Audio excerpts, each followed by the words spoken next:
आजचं सुभाषित हे कृतज्ञतेविषयीचं आहे. केलेले उपकार जाणणारा त्याला आपण कृतज्ञ असं म्हणतो आणि न जाणणारा त्याला आपण कृतज्ञ असं म्हणतो. सुभाषितकार सांगतात की सजीव सृष्टीतला प्रत्येक घटक हा हे नियम पाळतो. बघा सुभाषितकार काय म्हणतात.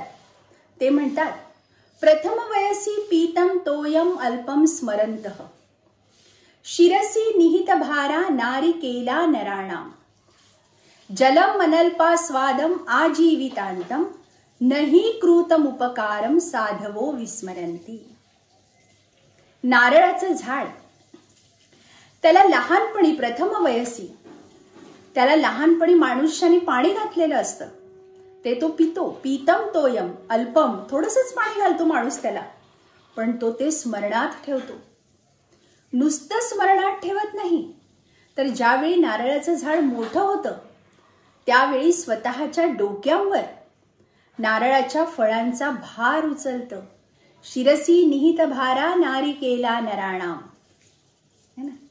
मग नुसतं एवढंही नाही तर ददती जलमनल्पा स्वादम आजीवितांतम.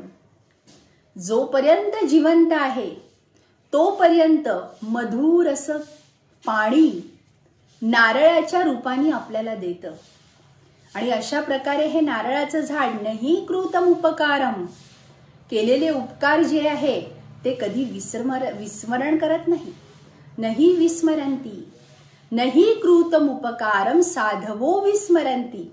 आणि त्याचप्रमाणे साधू लोक सज्जन लोक जे असतात ते सुद्धा केलेले उपकार जे आहे ते कधीही विसरत नाहीत.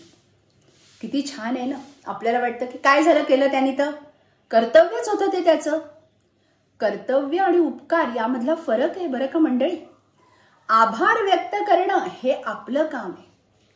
नारळाच्या झाडाला सुद्धा कळतं की हो की मला या मनुष्याने लहानपणी पाणी घातलंय, त्याच्यासाठी मी या नारळाचं ओझं वाहीन, त्याला मी मधुर पाण्याच्या रूपाने त्याचा मोबदला देईन.